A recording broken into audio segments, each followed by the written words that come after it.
안녕하세요. 저는 밀양에 살고 있는 중년 여성입니다. 2년 전 안타까운 사고를 겪고 아직도 그때의 공포와 후유증에서 벗어나지 못하고 있기도 하죠. 여전히 제 탓 같기만 한 그날의 일 때문에 남편 생각이 많이 나는 오늘입니다. 날이 좋아도 흐려도 남편 생각이 내내 가슴속에서 떠나질 않아 괴로운데 이게 참 병원의 힘으로도 극복하기가 어렵더라고요. 제가 전생에 큰 잘못을 지었기 때문에 일이 벌을 받는다고 해야 되는 걸까요? 밤만 되면 우는 것도 지치고 새벽 도중 잠에서 깨서 한참을 멍 때리고 있는 시간도 너무 힘이 들어서 사연을 찾게 되었어요. 그래도 이곳에는 저만큼이나 힘든 경험을 한 사람들이 수두룩하더라고요. 다들 위로받아 가시길래 저도 한번 글을 남겨봅니다. 저는 저랑 남편 그리고 아들까지 해서 셋이서 살고 있었어요. 그리 유복한 집이 아니었지만 유복한 집 못지않게 아주 행복하게 살았습니다. 특히 제 남편은 남편으로서 또는 아빠로서 늘 진심을 다하는 사람이었어요. 집안의 가장이 똑바른 사람이었기에 우리 집은 큰 갈등 없는 가정이었습니다. 아들도 올곧게 커주었죠. 해주는 것도 없는데 어쩜 그리 바라는 것마저 없는 건지 처음에는 아들이 다른 아이들과 달리 어릴 적부터 딱히 욕심이 없길래 걱정을 많이 했습니다. 그런데 아들이 철이 빨리 들었던 것 뿐이더라고요. 애들이 철이 빨리 드는 건 안 좋다고 말씀들 하시는데 그런 걱정과 달리 저희 아들은 당시 사춘기가 왔는데도 일탈을 해본 적이 없네요. 저는 당시만 해도 시집을 무척 잘 갔다고 생각했어요. 남편 잘 만나 아들 바람직해 웬만한 신여성들이 부럽지 않은 아줌마였습니다. 그런데 말이에요. 이렇게 수월하기만 하던 우리 가정에 어느 날 딱 하나의 큰 문제가 닥쳐왔어요. 바로 남편에게 있던 전처의 존재였죠. 남편의 재혼은 결혼을 하기 전부터 알고 있었고 남편 또한 자신의 이혼 사실 때문에 결혼 전 제게 호감 표시하는 걸 미안해 했었어요. 다들 이혼을 한 사람들은 다 이유가 있다고 하잖아요. 제가 어떤 사람인 줄 알고 저를 그렇게 믿으세요. 제가 작정하고 미란 씨 꼬시고 싶어서 거짓말하는 거면 어쩌려고요. 진짜 나쁘게 마음먹은 사람들은 지금 정환 씨처럼 그런 식으로 티 안 내죠. 저도 보는 눈이 있어요. 제가 하루 이틀 지켜보고 이러는 줄 아세요? 남편은 자신의 이혼 이력을 마치 죄명처럼 여겼지만 괜찮았어요. 저는 남편의 환경보단 남편의 인품이 더 눈에 들었던 사람이거든요. 이만한 남자 못 만나겠다 싶어서 제가 먼저 적극적으로 대시를 했고 남편은 제게 미안해하기만 하다가 끝내 저를 받아주었습니다. 그때 남편이 전처의 얘기를 잠깐 해준 적이 있었는데 전처가 자신의 가난 때문에 고생을 너무 많이 해서 이혼을 요구했다고 했어요. 제가 만날 당시 남편은 제법 자리를 잡고 있는 직장인의 위치였던지라 가난하지는 않았거든요. 그렇다고 막 잘 사는 정도도 아니었어요. 아무튼 전처가 그랬다니 그때는 남편이 굳이 설명하지 않아도 얼마나 힘들었을지 가늠하고 이해했었습니다. 제가 전처에 대해 이해할 수 있는 부분은 딱 그 정도였어요. 그리고 남편도 제 진심을 알고 더 이상 전처를 언급하지 않았습니다. 그렇게 저희는 결혼하였고 남편과 10년 가까이 살면서 저는 제 선택이 옳았다고 믿고 살았어요. 그건 전처가 다시 등장하기 전까지 행복이었다는 걸 모르고 말이죠. 더는 남편 입에서 전처 얘기가 안 나올 줄 알고서 살았는데 왜 전처 문제가 다시 수면 위로 올라왔냐 하면 바로 전처가 남편을 찾아왔기 때문이었어요. 저랑 남편이 같이 결혼 생활을 이어간 지 무려 10년이라고 했잖아요. 남편이 어느 날 제게 와서는 정말 예고 없이 전처의 존재가 다시 나타났다고 하더라고요. 남편은 한 회사에서 제법 오래 일한 사람입니다.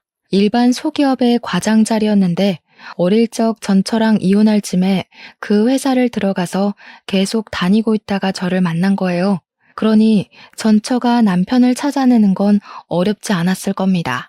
그래도 전처가 남편과 이혼을 하고서 한 번도 소식이 없다가 갑자기 나타났다고 해서 얼마나 당황했는지 몰라요.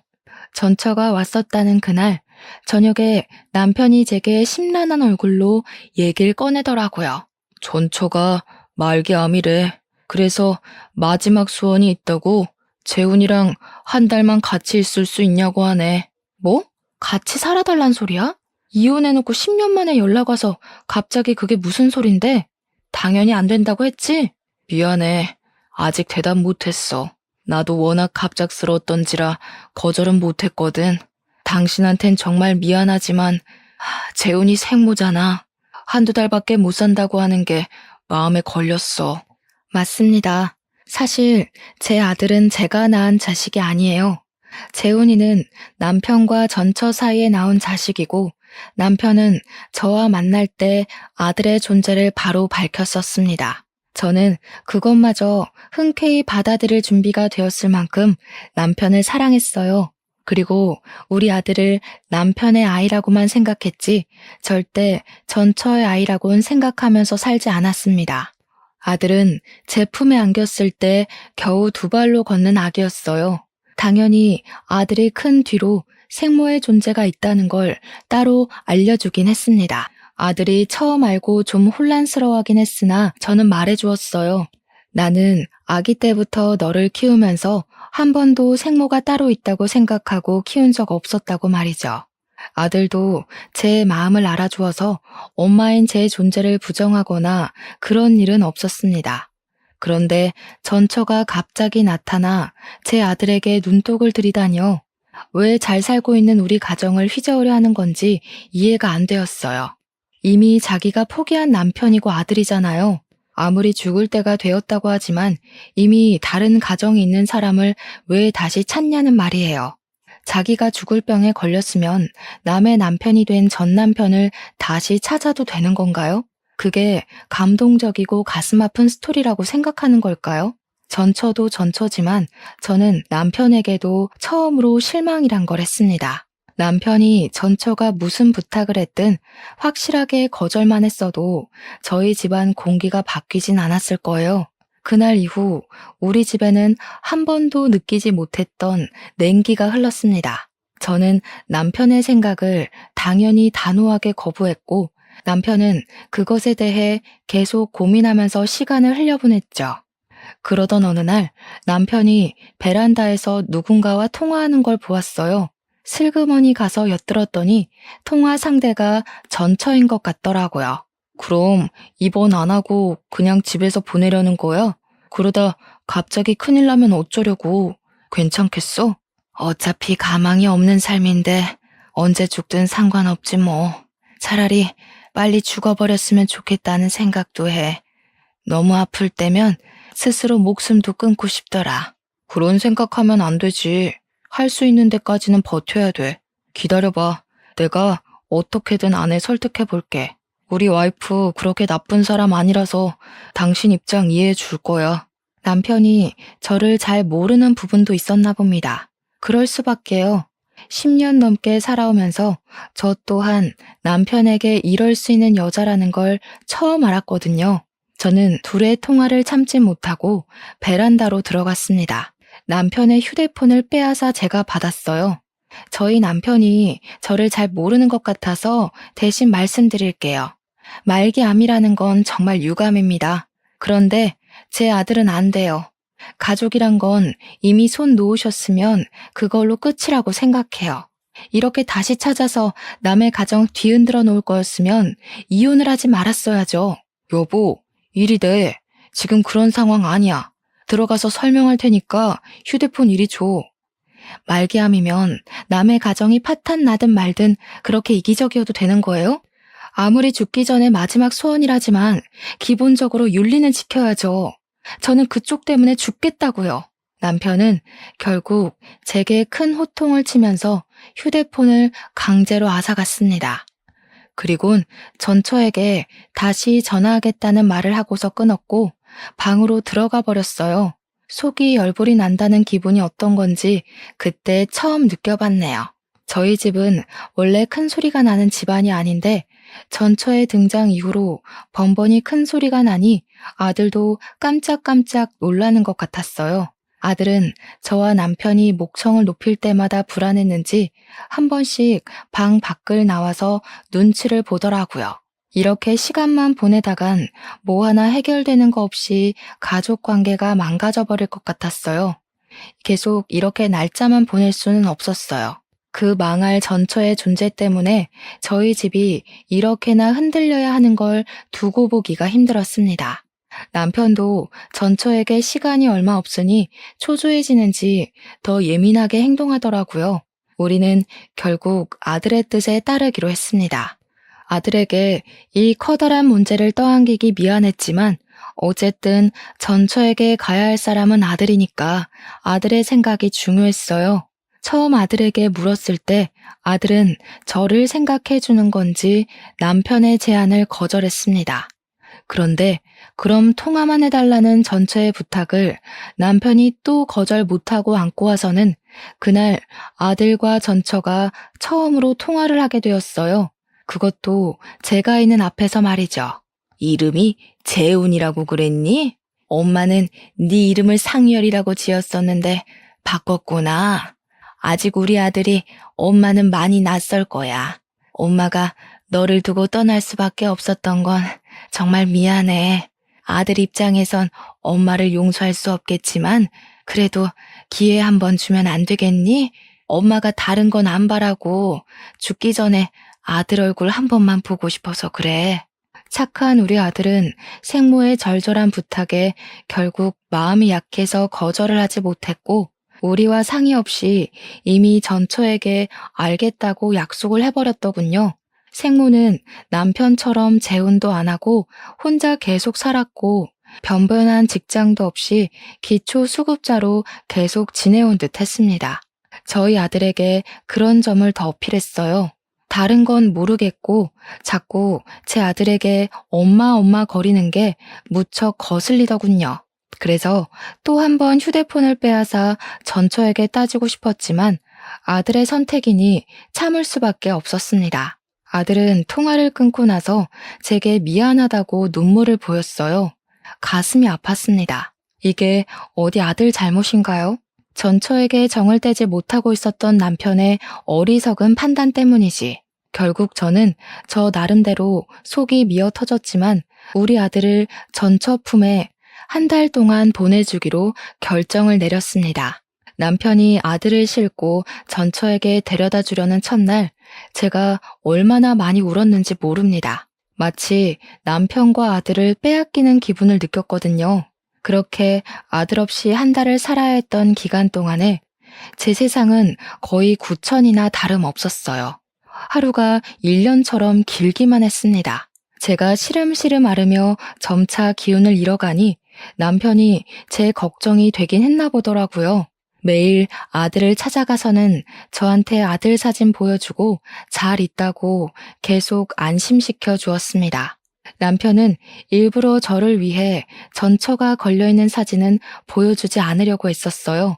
하지만 제 머리엔 남편과 전처와 아들이 함께 있는 모습이 자꾸 그려졌고 분명 다 내 가족들인데 제가 마치 불청객이 된 것 같은 느낌을 계속 받았습니다. 그래서 그때마다 제 목소리는 자꾸 뾰족하게 흘러나갔죠.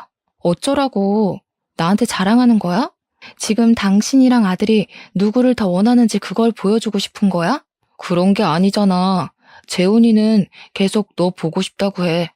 우리가 아무리 전처 사정 봐주고 있다고 하지만 내 아내는 너고 재훈이 엄마도 너야.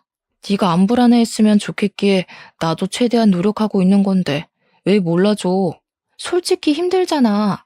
나는 아직도 말이 안 된다고 생각해.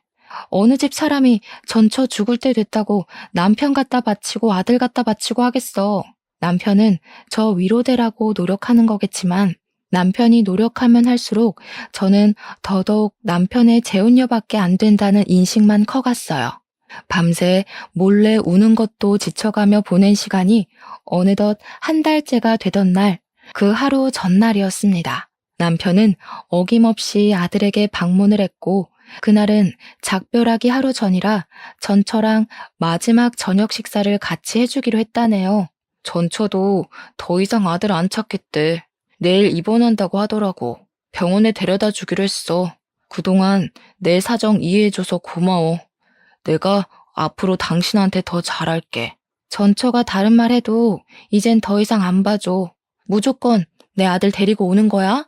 그리고 그 여자가 어떻게 눈을 감든 그것도 당신이 신경 안 썼으면 좋겠어. 당연하지. 전처도 가족 있으니까 마지막 가는 길엔 굳이 나랑 아들이 필요 없어.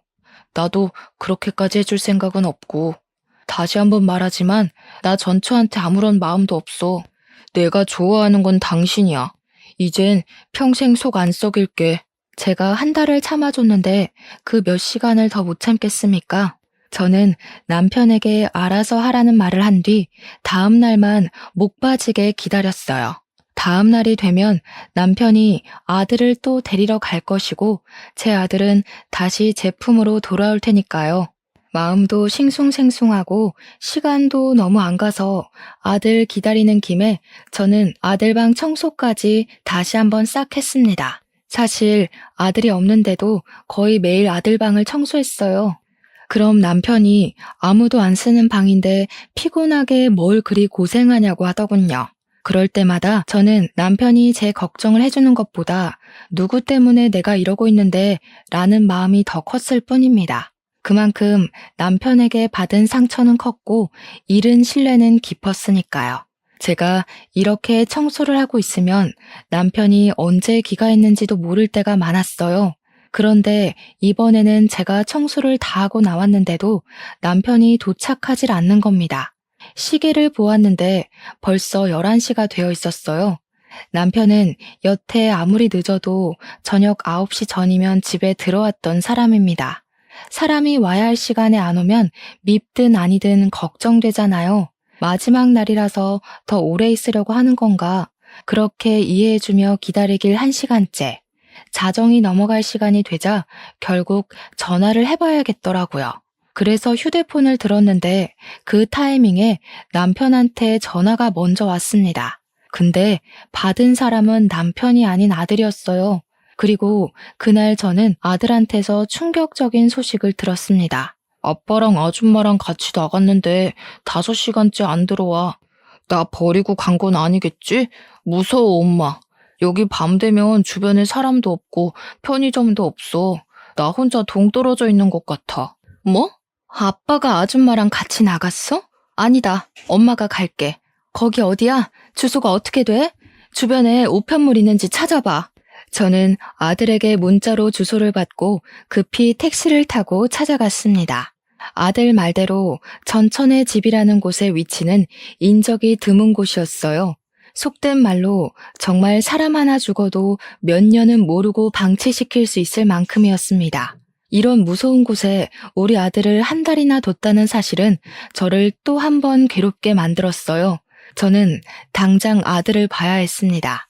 전처 집 초인종을 누르자 아들이 나왔는데 혼자서 많이 무서웠는지 저를 보자마자 안기더군요. 저는 그런 아들을 다독이면서 집 안으로 들어갔어요. 거실 바닥을 보니까 분명 다 같이 저녁을 먹은 흔적은 남아 있었습니다. 아들한테 다시 한 번 더 남편과 전처의 행방을 물었는데 아들은 그저 전처가 남편한테 따로 할 말 있다고 밖으로 데리고 나간 것밖엔 모른다고 하더군요. 저는 일단 아들을 잠깐 집에 두고서 집 주위를 둘러봤어요. 남편을 부르면서 돌아봤으나 찾을 수가 없었습니다. 남편 폰으로 전처 연락처를 찾아서 전화해도 전처 휴대폰마저 꺼져 있어서 기다리는 것 말고는 할 수 있는 방법이 없었어요. 그렇게 저는 아들과 같이 그곳에서 하루를 지냈습니다. 그럼에도 전처랑 남편은 나타나질 않았고 어쩔 수 없던 저는 일단 아들을 데려간다는 메모만 적은 뒤 그 집을 빠져나왔어요. 그리고 저는 그렇게 남편을 잃게 되었습니다. 며칠째 연락도 없고 돌아오지도 않길래 남편을 실종 신고까지 해야 했네요. 당최 이게 무슨 일인지 어안이 벙벙했어요. 남편이 이렇게 사라진 것이 혹시 그 말기암 전처에게 마음이 흔들렸기 때문일까 그런 생각도 했습니다. 설마 둘이서 외국 병원으로 가버린 건가 싶기도 했고요. 하지만 그 생각들은 전처가 말기암이라는 전제가 있는 한 발생할 확률이 희박한 결론들이었어요.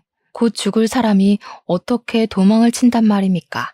그만한 체력이 안 되잖아요.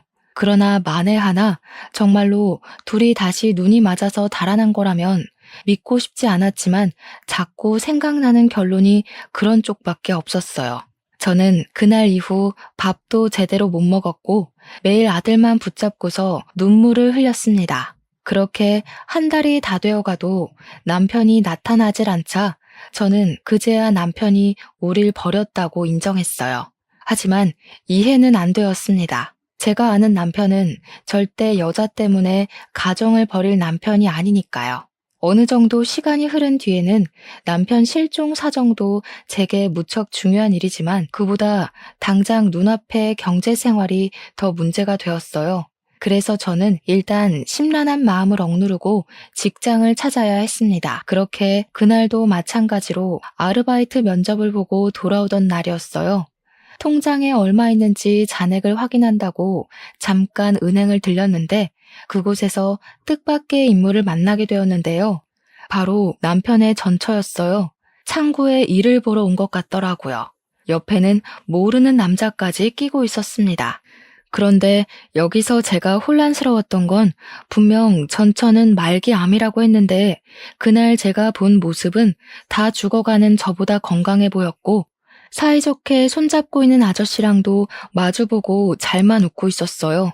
누가 저런 사람을 보고 말기암이라고 할까 싶을 정도의 멀쩡한 몸뚱어리였습니다. 이미 남편이 말했던 전처의 시한부 기한은 지난 상태였어요. 남편 말대로라면 전처는 이미 이 세상 사람이 아니어야 했다고요. 그런데 왜 살아있는 거지? 너무 혼란스러우면서도 전처랑 같이 있어야 할 제 남편의 존재가 궁금했습니다. 남편이 전처랑 같이 있다가 사라졌으니 제 눈앞에 나타난 전처처럼 남편도 나타나줘야 하는 거잖아요. 전처를 발견한 순간 저는 심장이 빠르게 뛰면서 순간 눈이 돌아버렸어요. 사람들이 많다는 것도 잊어버리고 전처한테 쫓아가 전처의 멱살을 붙잡았습니다. 뭐야 당신? 네가 왜 살아있어? 내 남편은 어쩌고 당신이 왜 여기 있냐고. 내 남편이랑 같이 있었던 거 아니야? 너랑 같이 있다가 없어졌잖아. 어머, 이 아줌마가 왜 이래? 무슨 소리 하는지 모르겠거든요? 사람 잘못 본 거겠죠. 여기 경찰 좀 불러주세요. 내 남편 어쨌어? 내 남편 어디 가고 왜 딴 남자랑 있는 거야? 둘이 도망친 거 아니었어? 도대체 그날 무슨 일이 있었던 거냐고. 당황한 전처는 자기 딴에 머리 좀 굴리다가 저를 정신 나간 사람 취급하는 걸로 방향을 틀었습니다. 그때 옆에서 전처 애인인지 뭔지 저를 떼어내고 패대기 쳤고 쌍욕을 하면서 전처를 데리고 나가버렸어요. 주변 사람들이 다친 저를 걱정해줬으나 저는 그 손길들 모두 외면한 채 그들 뒤를 황급히 쫓아갔습니다. 하지만 그들이 차를 타고 사라지는 바람에 놓쳐버리게 되었죠. 그런 찝찝한 마음으로 아무것도 하지 못하고서 집에 돌아와야 했습니다. 그런데 아무래도 이상하고 말이 안 돼서 도무지 전처 모습을 지울 수가 없더라고요. 분명 전처는 말기암이라고 남편이 그렇게 말을 했는데 어떻게 저리 버젓이 돌아다닐 수가 있단 말인가요? 말기암이라고 거짓말을 했다면 모를까. 일도 못 알아보고 누워서 이틀은 보낸 저는 결국 갑갑함을 참지 못하고 지난번에 찾아갔던 전처 집을 다시 몰래 찾아갔습니다. 대낮에 찾아갔던지라 집에 사람은 아직 사는 것 같은데 다 외출을 나간 것처럼 보였어요. 언제 돌아올지 몰랐는데도 저는 다시 한 번 더 두 눈으로 확인하고 싶었습니다. 인연이 만약 제 남편과 아들을 상대로 거짓말을 한 게 맞는다면 절대 그냥 넘어가지 않을 생각이었거든요. 그렇게 집 주위에 몇 시간을 은닉하고 있던 저는 집 주위로 숨어들었다가 저녁이 다 돼서야 전처의 모습을 확인할 수 있었습니다. 전처는 어김없이 그때 그 남자와 또 같이 나타났어요. 보아하니 남자랑 이 집에서 같이 동거를 하는 낌새더군요. 전처가 남자의 팔짱을 끼면서 집으로 들어가는데 제가 숨어 있는 곳으로 그들이 하는 대화가 들렸어요. 들통나는 건 아니겠지? 아무래도 그 아줌마가 날 본 게 마음에 걸리네. 그 아줌마랑 저번에 통화했을 때 당신도 들어서 알잖아. 목소리만 들어도 얼마나 억측스러워? 보험 심사만 통과하면 바로 여기 뜰 거라서 겁낼 필요 없어. 그 아줌마는 그냥 평생 제 남편 실종된 줄 알고 살 거야. 남편 없으면 아무것도 못하는 여자가 무슨 능력으로 알아내겠어? 우리는 그냥 입 다물고 호의호식하며 살면 돼. 저들이 무슨 대화를 하는 건지 구체적으로는 모르겠지만 일단 우리 남편한테 무슨 짓을 한 건 분명하단 확신이 들었어요. 남편이 실종된 걸로 알게 만들었다는 건 자기네들이 남편에게 무슨 짓을 했다는 거 아니겠습니까? 저는 울음을 참으면서 그들을 동영상으로 촬영했고 그날 바로 경찰서로 달려갔습니다. 얼마나 다리가 후들거렸는지 몰라요. 경찰서에 가서도 어디서부터 어떻게 말을 시작해야 할지 몰라서 그저 생각나는 대로 중구난방 얘기를 꺼냈어요. 제 남편이 실종 신고된 사람인데 이 사람들이 아무래도 무슨 짓 한 것 같다고 동영상을 보여줬고 여자가 내 남편의 전처라는 사실과 내 남편이 이 여자랑 있다가 실종된 거라고도 모두 얘기를 해주었습니다. 무엇보다 이 여자가 말기암이라고 했는데 멀쩡하게 돌아다니는 것 또한 빠짐없이 전달했죠. 경찰은 처음엔 제 얘기를 별일 아닌 실종 사건이라 생각하는 듯 했죠. 그럼에도 민중의 지팡이이기 때문에 제가 뭐라고 하는지 경청은 하고 있었고 갈수록 상세해지는 제 진술을 곰곰이 생각하는 태도까지 보여주었습니다. 경찰 또한 뭔가 수상하긴 하다는 걸 느낀 것 같았어요. 특히 제가 보여준 동영상에서 전처랑 남자가 하는 대화를 듣고서 심각한 표정을 지었거든요. 다행히 경찰은 제 증거를 토대로 수사를 시작해 주었어요. 경찰에게 연락이 올 때까지 저는 아들에게조차 신경을 쓸 수가 없었습니다. 그저 제발 제 남편이 어딘가에서 무사히 살아있어만 주길 바라고 기도하기만 했어요. 그리고 며칠 뒤 제겐 또 하나의 충격 소식이 들려왔습니다. 전처 때문에 제 머릿속이 폭풍처럼 휘몰아치던 중 5일 뒤에 경찰한테 전화가 왔는데요. 경찰이 제 남편 이름을 묻더니 배우자 되는 사람이 맞냐고 묻더라고요. 남편을 찾은 것 같은 뉘앙스에 기뻐서 저는 곧장 그렇다고 대답을 했고 남편 신고도 부인인 내가 했다고까지 말했습니다. 그러자 경찰이 곧바로 목소리를 가라앉혔는데 느닷없이 제 남편이 이미 사망을 했다고 하는 겁니다. 그 순간 저는 심장이 멎는 줄 알았어요. 잘못 들었나 싶어서 뭐라고 그랬냐고 다시 물었고 확인 사살을 당했습니다. 이것만으로도 충분히 믿을 수 없는 충격을 받았는데 그 뒤 경찰이 다시 있는 말은 저를 주저앉게 만들었어요. 남편분이 김정환 씨잖아요. 그런데 윤민호 씨 성함으로 사망 신고가 됐어요. 그러니까 시신은 김정환 씨가 맞는데 신고 정보는 전부 윤민호 씨라는 거죠. 네? 도대체 무슨 말을 하시는 거예요? 아이고 세상에, 무슨 그런 소리가 다 있대? 다시 한번 설명해 주시겠어요? 그래서 우리 남편이 죽었다는 거예요? 다른 사람이 죽었다는 거예요? 워낙 정신없는 상태로 전화를 받아서 그런지 경찰 말을 바로 이해하지 못했습니다. 제 남편이 사망을 한 건 맞는데 우리 남편 사망 처리가 남편의 신원이 아닌 다른 사람의 신원으로 등록이 되어 있다고 하더라고요.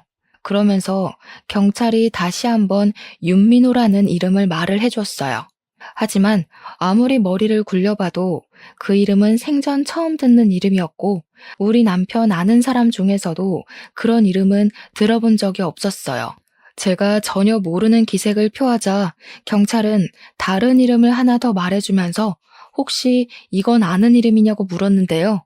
그때 돋은 소름이 아직도 기억이 납니다. 경찰은 제게 전처 이름을 언급했고 저는 흥분해서 그 사람이 바로 남편의 전처라고 얘기를 했어요.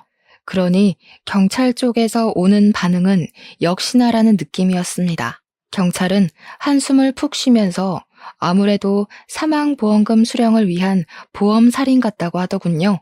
전처가 분명 말기암 환자라고 했는데 전처 앞으로 된 진단명 같은 건 전혀 조회되지 않았다고 하면서 말이죠.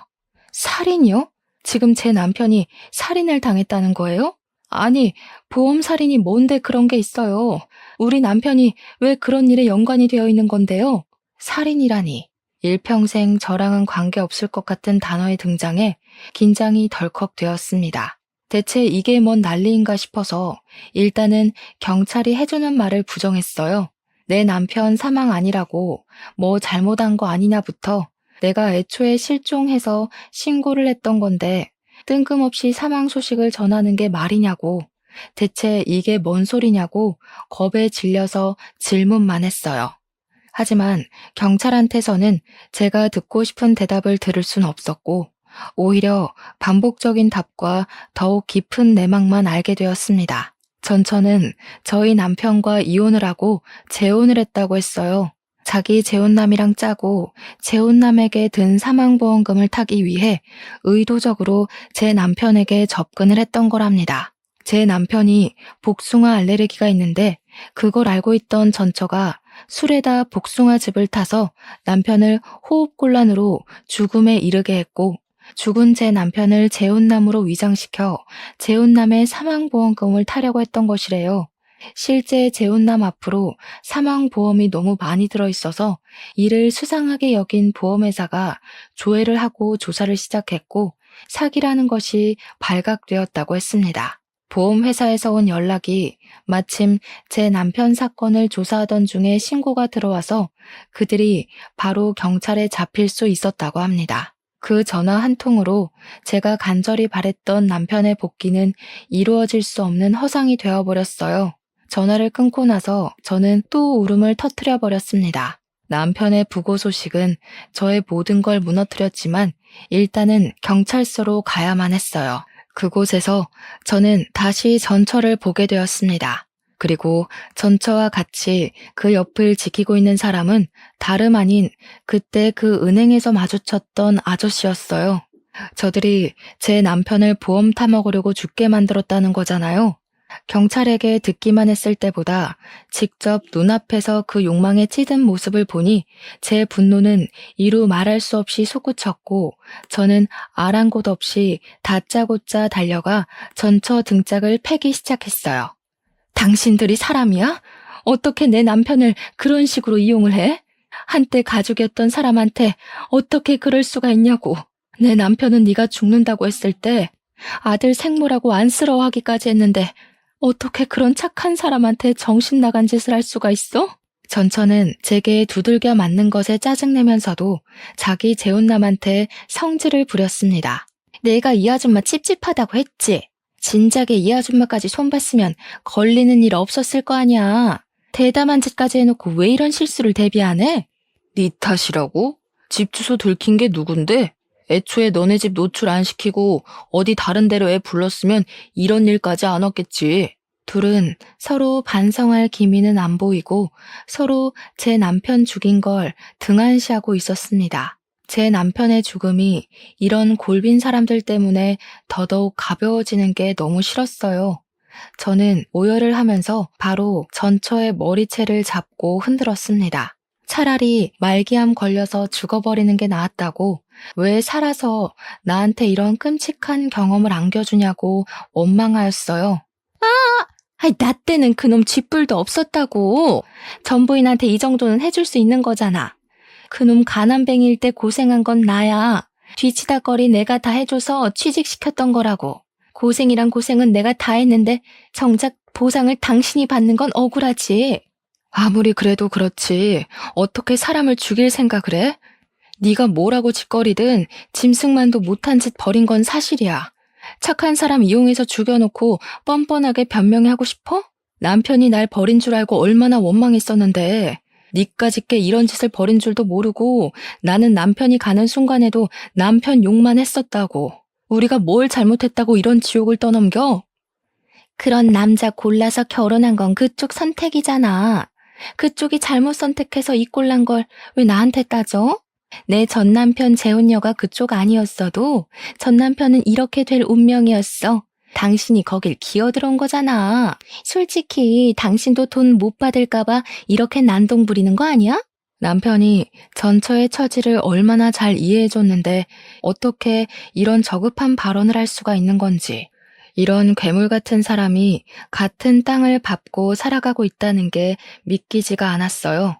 저는 참지 못하고 전처의 뺨을 후려쳤습니다. 전처 재혼남은 전처랑 다퉈서 전처한테 기분이라도 상했나 보더라고요. 제가 전처의 뺨을 때리든 말든 신경 안 쓰는 거 있죠? 이 괴물 같은 년아, 너 같은 잡종들은 절대 깜빵에서 나오면 안 돼.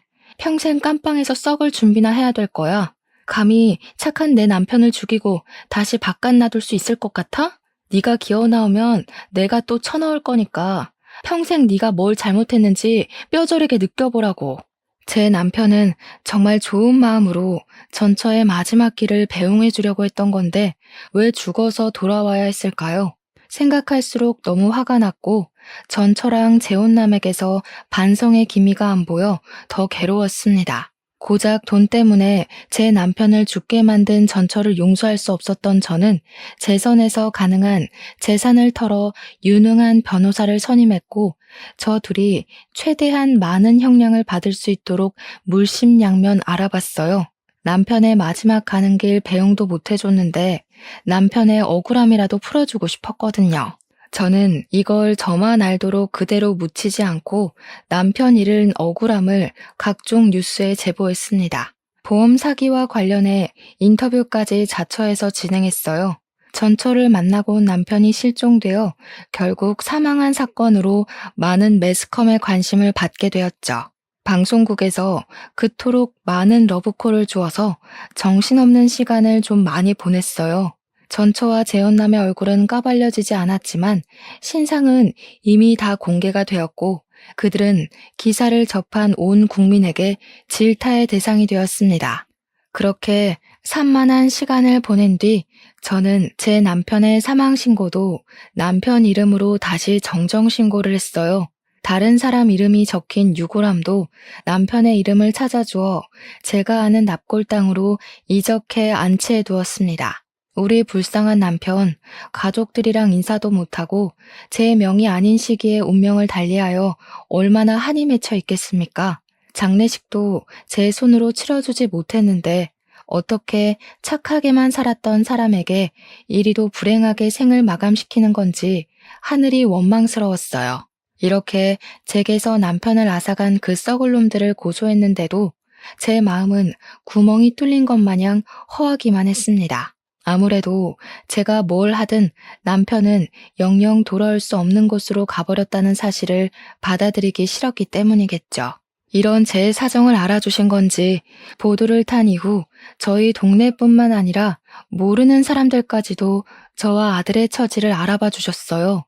우선 동네에서는 아주머니들이 어린 아들 있는데 제가 밥도 못 먹고 기운도 못 차리니까 그게 걱정이 되었는지 반찬도 많이 챙겨주시고 아들이 좋아할 만한 맛있는 식품도 많이 챙겨주셨고 또 제 아들에게는 용돈을 쥐어주는 분들도 계셨어요.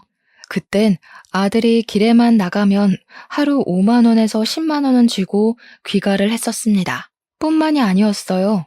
사회에서는 저희에게 더 큰 마음을 보여주었습니다. 가족이 없고 남편이 유일한 보호자였던 제게 보험회사가 연락이 왔는데 남편의 사망보험금 총 2억을 지급해 주더라고요. 그리고 이 사실이 남편의 회사에도 소문이 퍼져서 직원들이 남편을 위해 위로금 3천만 원을 모아주었고 남편의 퇴직금까지 받게 되었습니다. 이 많은 고마운 손길들 덕분에 저랑 아들은 앞으로 살아가는 데에 당장은 무리가 없어졌어요. 남편이 좋은 사람이 맞다는 게 이렇게 또 증명이 되니 감사하면서도 제 마음이 울적하더라고요. 그래도 이 모든 도움들은 남편이 저희에게 남기고 간 마지막 가장의 책임감이 아닌가 싶습니다. 하지만 그런다고 가장을 잃은 무게는 저와 아들에게 평생 지울 수 없는 아픈 상처로 남을 겁니다. 그때로부터 2년이 지났음에도 현재 저는 우울증의 정신과 약까지 복용을 하고 있어요.